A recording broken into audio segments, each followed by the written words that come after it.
Nouvelle édition du journal sur la RT Éduc. Merci d'être avec nous au sommaire. La République démocratique du Congo prend activement part au forum régional sur l'éducation ouvert à Douala au Cameroun.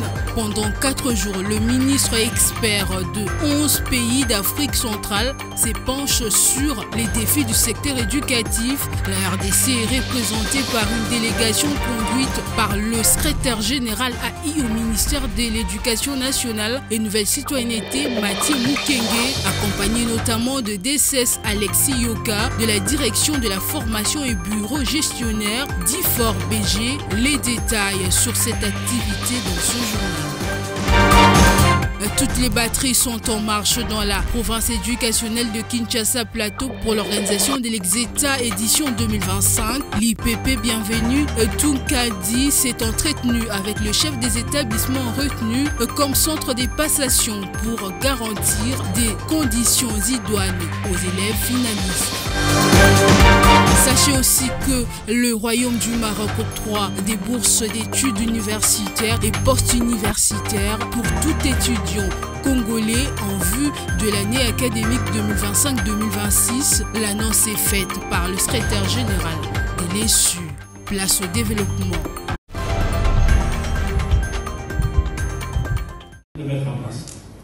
La République démocratique du Congo prend part au forum régional majeur sur l'éducation qui se tient du 21 au 24 mai 2025 à Douala au Cameroun.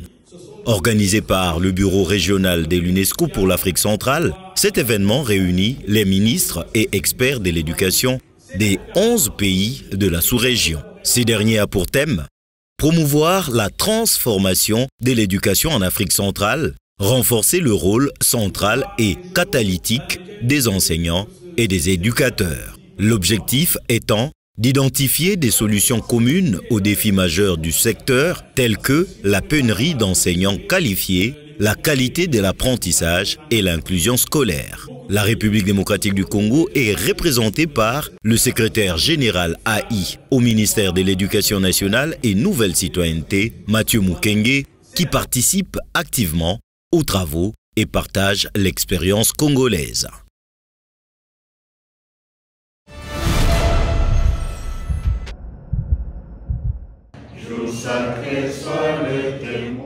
À quelques semaines de la tenue de l'examen d'État édition 2025, l'inspecteur principal provincial de Kinshasa Plateau tient mordicus à organiser cette évaluation importante dans les meilleures conditions dans sa juridiction. Au cours d'une séance de travail avec les chefs des établissements retenus comme centre de passation de l'Exeta, Bienvenue Tunkadi a passé au peigne fin tous les détails afin d'éviter tout désagrément et d'offrir aux élèves finalistes de conditions optimales. C'est un moment ou une activité très capitale dans la vie professionnelle ici dans notre pays.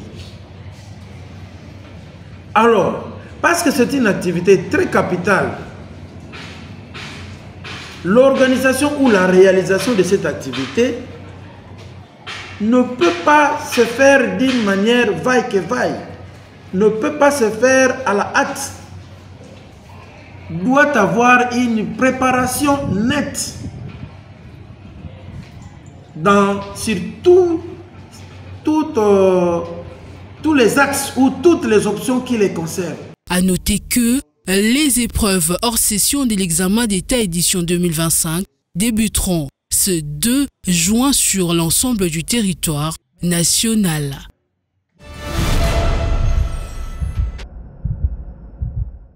Vous marquez le sérieux. L'ambiance était au rendez-vous lors du lancement officiel de la session ordinaire du jury catholique édition 2025. Tout est là. Cet événement marque les débuts des épreuves qui s'étaleront sur 4 jours, permettant ainsi une évaluation rigoureuse de la formation dispensée aux élèves des écoles catholiques. La tranche d'eau. C'est au sein des écoles Abeloya 1 et 2, situées à la coordination sous-provinciale de Makelele, dans la commune de Ngiringiri, que s'est déroulée cette cérémonie. Fidèle à son engagement éducatif, l'abbé Andoche Bafouidi Nsi Matondo coordonnateur urbain et diocésain des écoles conventionnées catholiques, a tenu à sensibiliser les élèves sur l'importance de cette session. Dans un discours inspirant, il les a encouragés à donner le meilleur d'eux-mêmes et leur a promis des bourses d'études pour ceux qui se distingueront par leurs résultats. Ça va nous permettre d'évaluer ces jurys catholiques, d'évaluer nos écoles, d'évaluer les chefs d'établissement, d'évaluer aussi les enseignants. Ça nous permet d'améliorer toujours davantage notre éducation. Occasion pour les élèves d'exprimer leur gratitude quant à la tenue de ces jurys perçus comme une étape essentielle dans leur parcours scolaire. Oui, par rapport à la formation acquise à l'école, nous sommes vraiment rassurants vraiment que nous allons très bien travailler cela, vu nos formations que nous avons pu avoir à l'école. On a bien préparé cela, donc nous sommes vraiment trop sûrs. Je suis contente et fière du déroulement. Tout se passe de manière très propre, très bien faite. Et nous avons été très bien accueillis. On a reçu des bons encouragements. Donc je me sens vraiment fière de faire partie des écoles catholiques. Selon l'abbé Andoche Bafouidinsi, numéro 1 de la coordination urbaine et diocésaine des écoles conventionnées catholiques, cette session du jury catholique ne se limite pas à l'évaluation des élèves. Elle constitue également un outil de mesure pour les établissements, les chefs d'établissement et les enseignants afin d'améliorer continuellement la qualité de l'éducation offerte.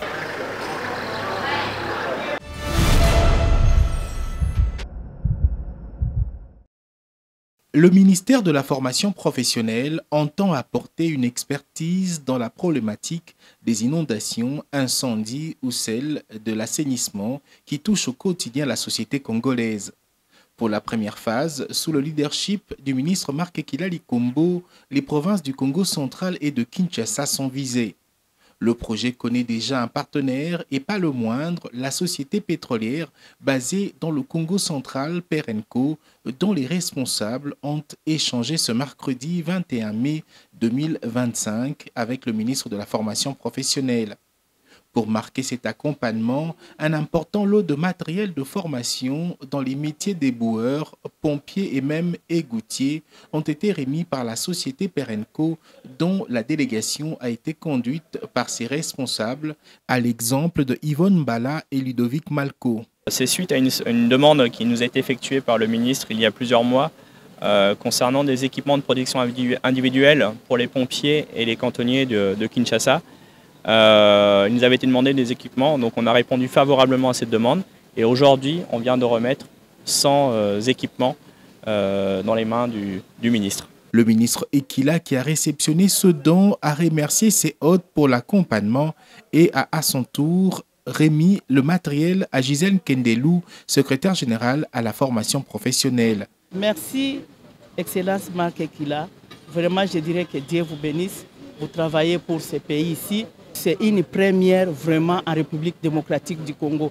Ce lot, constitué de plus de 100 kits personnels, va ouvrir ainsi la voie à des formations dans des centres bien identifiés dans les filières des éboueurs, sapeurs-pompiers et égoutiers. S'il vous plaît, mettez-vous. Bien avant, le ministre de la formation professionnelle avait réuni les représentants légaux des centres de formation agréés, détenteurs de mandats de gestion de l'État, détenteurs de mandats de gestion de l'État congolais en vue d'une importante communication axée sur quelques points saillants, à savoir la problématique des mandats de gestion, la viabilité des centres et la politique de recrutement marquée par un désordre qui ne dit son nom à travers ces centres. Tapant du poing sur la table, Maître Marc Ekila a rappelé qu'être détenteur d'un mandat de gestion est redevable à l'État et doit se conformer à la vision du gouvernement. Ayant pour mission d'assainir ce secteur jusqu'à le viabiliser, le ministre a insisté sur la nécessité de travailler ensemble pour mettre fin au désordre qui a élu domicile dans la gestion des mandats reçus, car l'État est prêt à frapper jusqu'au retrait des mandats.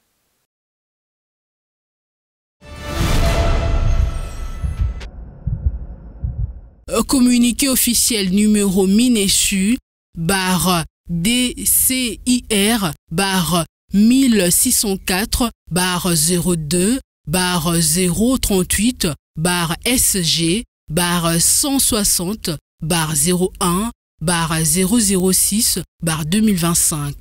Le ministère de l'Enseignement supérieur et universitaire porte à la connaissance du public que, dans le cadre de la coopération bilatérale, le gouvernement du Royaume de Maroc vient d'octroyer à la République démocratique du Congo de bourses d'études universitaires et post-universitaires pour tout étudiant congolais désireux de poursuivre ses études supérieures pour l'année académique 2025-2026 au Royaume de Maroc. Toute personne intéressée par cette offre est priée d'entrer en contact avec la direction de la coopération internationale et régionale de l'enseignement supérieur et universitaire située dans l'enceinte du secrétariat général du dit ministère 6 boulevard Tchachi, numéro 67, dans la commune de la Gombe. Notez bien, la date limite pour les dépôts des candidatures est fixée au 5 juin 2025, fait à Kinshasa le 21 mai 2025, pour le secrétaire général en mission Kabuya Kabuya Dominique, directeur, chef des études et planification. Tous ceux qui seront en conflit avec la loi pourront être bien assistés par les avocats conseillers suite à la prestation de serment de près d'une centaine d'avocats, parmi lesquels près d'une dizaine de femmes, où les uns ont renouvelé leur serment, d'autres ont été inscrits au tableau de l'ordre et quelques autres par contre ont été admis à la liste des avocats stagiaires. Devant les membres de la composition de la Cour, le ministère public représenté par son procureur général Albert Kassongo Kapia a donné son avis favorable. Après avoir passé au peine fin les dossiers personnels de 6 devant comparants, il a été constaté que les conditions requises par la loi étaient bel et bien réunies. Nous avons émis un avis favorable. La Cour constatera qu'il n'y a aucun obstacle qui peut empêcher à ce que leur serment soit renouvelé. À ces causes, il plaira donc à votre Cour de recevoir leur serment en qualité d'avocat et va ordonner leur inscription au tableau du barreau près de votre Cour. Le premier président de la Cour d'appel d'Ima Indombe, Willy Sakanda Dieno Tchakoulou, a par ailleurs prodigué quelques conseils à ces nouveaux avocats. Il y a de ces avocats-là, quand ils parlent, vous ne comprenez rien. L'arme de l'avocat, c'est la loi. L'avocat, c'est quelqu'un qui lit la loi. Et vous ne serez des bons avocats que si vous maîtrisez la procédure. Il ne faut pas vous compromettre. Faites la fierté de la province ou du barreau de Maïs. L'avocat, c'est votre intelligence. C'est pourquoi il faut chercher à apprendre le français, à bien écrire le français, à parler français. Les bâtonniers du barreau près la Cour des Seyans, Lambert Jéréban Poutoumokazine, dévoilent les stratégies qui font en ce que les détenteurs d'une licence en droit fréquentent les ressorts d'Ima Indombe. La particularité de Ma Indombe, c'est le souci de former les avocats, de faire rayonner les blasons, la profession de l'avocat en RDC. Et nous avons privilégié, limité. Au barreau de Ma Indombe, on parle élite. Beaucoup s'inscrivent à la faculté de droit. Finissez votre étude, venez au barreau de Ma Indombe, on a besoin de beaucoup d'avocats. Les nouveaux promis promettent de défendre loyalement et valablement leurs clients. Ils peuvent attendre de moi le meilleur parce que j'ai fait le droit pour défendre le fait, mais également faire honorer la loi. Chaque citoyen qui est en conflit avec la loi, qui a un problème au niveau de la justice, a le droit de contacter un avocat. Raison pour laquelle nous on a prêté serment aujourd'hui pour accomplir la réalisation, la matérialisation de leurs droits. Ils n'ont qu'à nous contacter,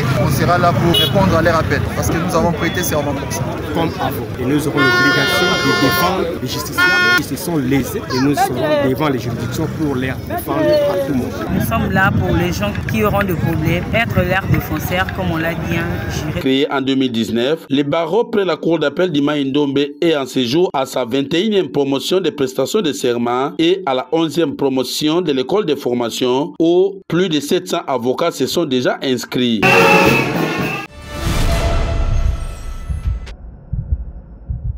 C'est un bâtiment moderne imposant, pas de plein pied que la CENI Congo Central vient de se doter. La coupure du ruban symbolique de l'inauguration de cet édifice a été faite par le président de la CENI, Denis Kadima, en présence du gouverneur de province, Grace Bilolo, et du maire de Matadi, Dominique Nkodiambete. Madame le secrétaire exécutif provincial de la CENI antenne du Congo central, Bernardine Kitondo, avait donné la genèse et la chronologie liée à ces bâtiments. Aujourd'hui, vous venez de doter le secrétariat exécutif provincial du Congo central d'un immeuble moderne, flambant et neuf pour permettre aux agents de travailler dans de très bonnes conditions. Et c'est un bâtiment imposant en étage avec 7 bureaux bien équipés et 2 entrepôts. Vous avez démontré par des actes concrets la volonté de doter notre institution de ses propres bâtiments. Le bâtiment que vous inaugurez aujourd'hui est construit par les fonds propres de la CENI.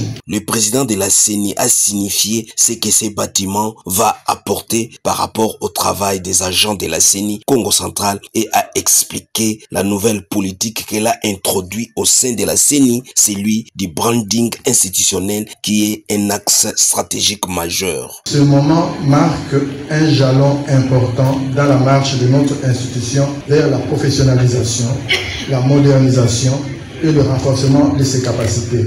Il témoigne de notre volonté d'offrir à notre personnel des conditions de travail dignes et fonctionnelles tout en rapprochant davantage la CENI des citoyens qu'elle sert. L'édifice que nous inaugurons aujourd'hui est l'incarnation physique de cette nouvelle dynamique. Moderne, fonctionnel et ouvert, il offre aux agents électoraux du Congo central un cadre de travail à hauteur de leurs responsabilités et au public un espace d'accueil institutionnel digne et accessible. L'inauguration de ces bâtiments signifie en d'autres termes rendre hommage à cette province pionnière de cet esprit de responsabilité qu'elle incarne pour consolider la démocratie. Les poissons assurent 20% de l'apport protéique à environ 3 milliards de personnes. Plus de 80% de l'alimentation des êtres humains est assurée par des plantes. Près de 80% des habitants des zones rurales des pays en développement ont recours aux médicaments traditionnels à base des plantes pour les soins des bases. Il ne s'agit plus de préserver l'environnement, mais de s'y réintégrer avec respect et intelligence en mettant en œuvre des stratégies de développement durable telles que l'agriculture écologique, la gestion rationnelle de ressources ou encore l'éducation à l'environnement. Les sociétés peuvent assurer leur prospérité tout en respectant les limites écologiques de la planète.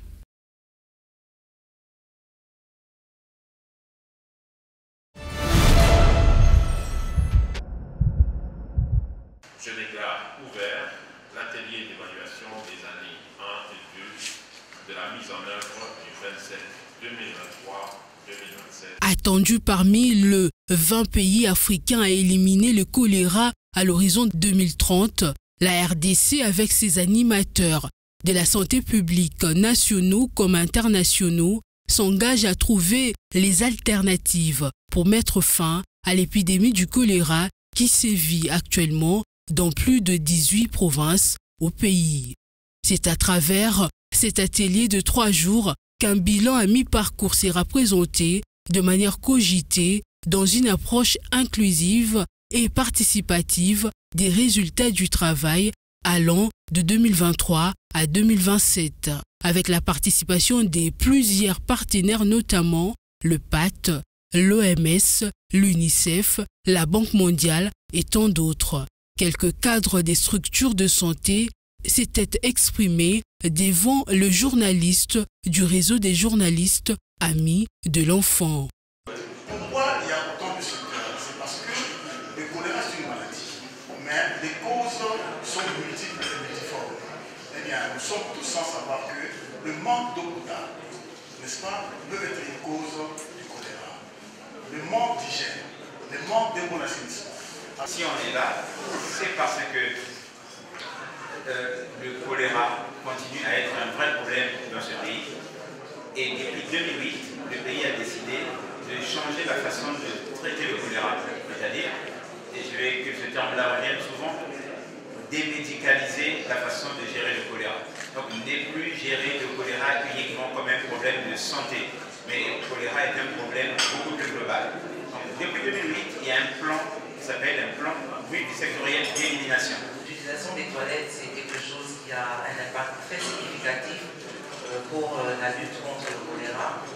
L'hygiène et l'eau, donc la desserte en eau potable, l'hygiène, ont vraiment un accent très significatif dans la lutte contre le choléra. Ces derniers mois, il y a eu une flambée de cas et des décès. Cet atelier permettra donc de voir les points forts et faibles de cette lutte.